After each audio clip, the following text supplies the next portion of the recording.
여러분, 저는 언젠가 제가 제 페이스북에서 우리나라도 이제는 핵 보유 문제를 두고 미국과 협상을 할 때가 됐다, 이렇게 말씀드린 바 있습니다. 몇 가지 이유가 있습니다.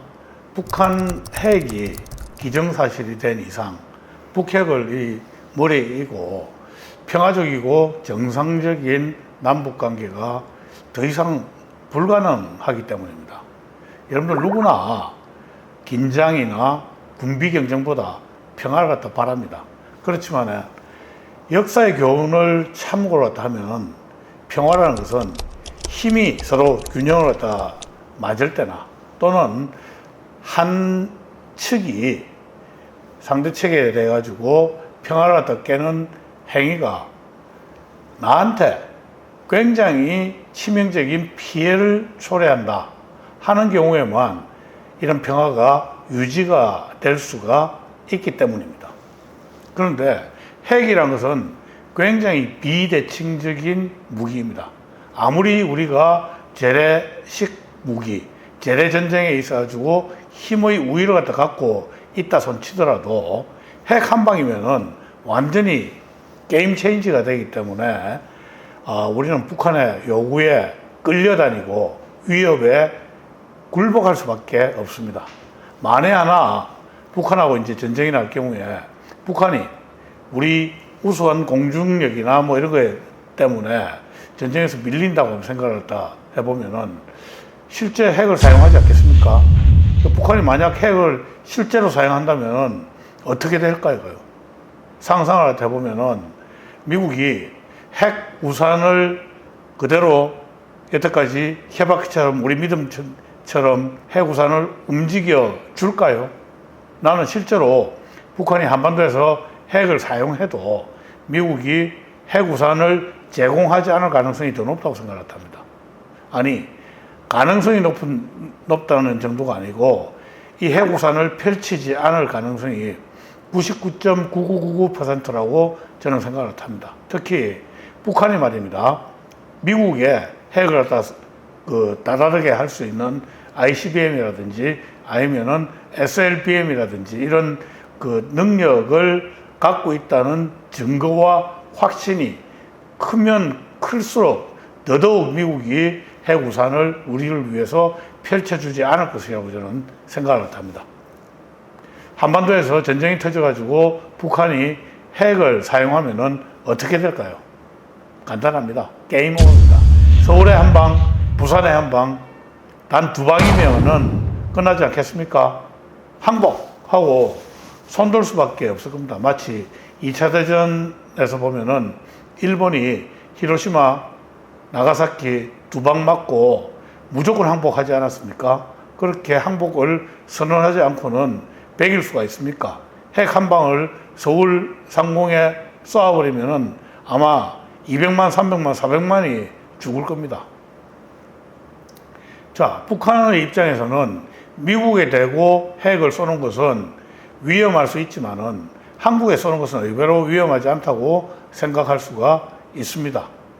왜 그런가 하면요, 북한 입장에서는 미국에 쏠 수 있는 능력을 갖다 자기가 갖고 있다는 그 능력만 과시하면은 미국이 함부로 북한에 대고 핵을 쏘지 않기 때문에 그렇습니다.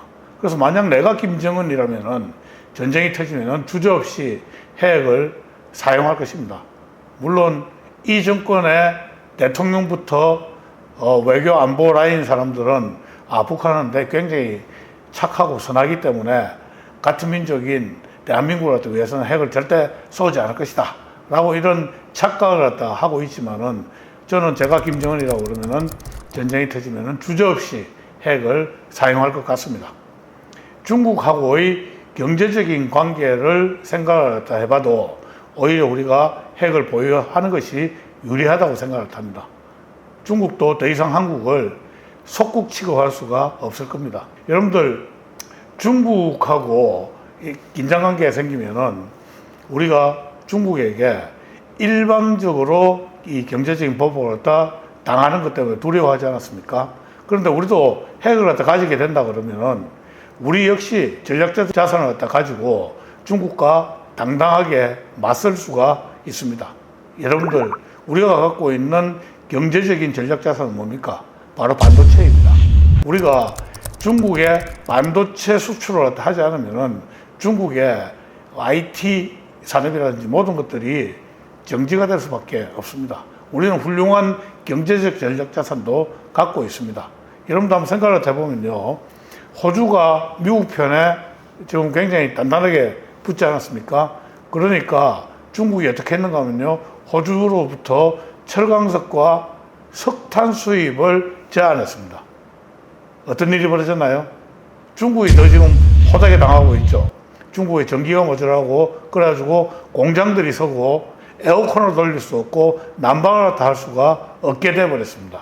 우리 역시 이 반도체라는 전략 자산을 통해 가지고 중국과 당당하게 맞설 수가 있는 것입니다. 자, 이제 마지막으로 가장 중요한 게 이제 미국인데요. 미국 입장에서는 한국은 이 동북아 전체와 그리고 동북아를 향하는 해상 교역로 있지 않습니까? 말레이 해협을 갖다 넘어가지고 대만 해협을 갖다 지나서 일본과 한국, 중국 상하이로 가는 이 해상 동북아의 해상 교역로 이 상에서 일본과 함께 효과적으로 중국의 군사력을 견제하는 정말 실질적인 군사 동맹의 역할을 갖다 할 수 있는 것입니다.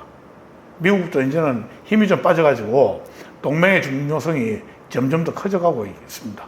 나아가서 미국은 참 이 도토리만 해가지고 상대하기도 그렇다고 또 무시하고 놔두고 무시하게도 껄끄러운 저 까부는 북한을 자기가 직접 상대하는 것보다도 한국이 전담시키는 게 훨씬 좋습니다. 그래서 한국이 해를 갖다 가지는 게 나쁠 것이 없다라는 판단을 저는 할 수도 있다고 생각합니다. 특히 글로벌 2강 체제가 돼가지고 그 중국을 상대하는 데 있어가지고 한국은 군사 경제적으로 미국의 커다란 지렛대 역할을 할 수가 있습니다.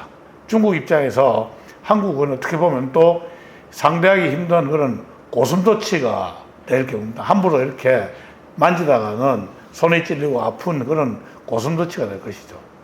자, 그런데 지금 미국에서도 정부와는 다르게 전문가들이 한국의 핵무장이 필요하다는 주장이 나오기 시작했습니다. 그동안 우리는 언감생심, 꿈도 꾸지 못한 이야기가 바로 다른 데도 아닌 미국에서 나오기 시작했습니다. 정말 이건 고무적이라고 생각합니다. 이런 주장이 미국 조야에 정말 우세한 의견이 될 수 있도록 우리 정말 외교를 갖다 집중해야 되는데, 전제가 되는 것은 이 정부나 아니면 이 정부를 갖다 개성하는 정부가 다음 정권을 차지하게 된다 그러면은 이런 모멘텀을 갖다 잃어버릴 것입니다. 이번 대선에서 정권을 갖다 바꿔야 될 또 다른 한 가지 이유가 추가됐습니다.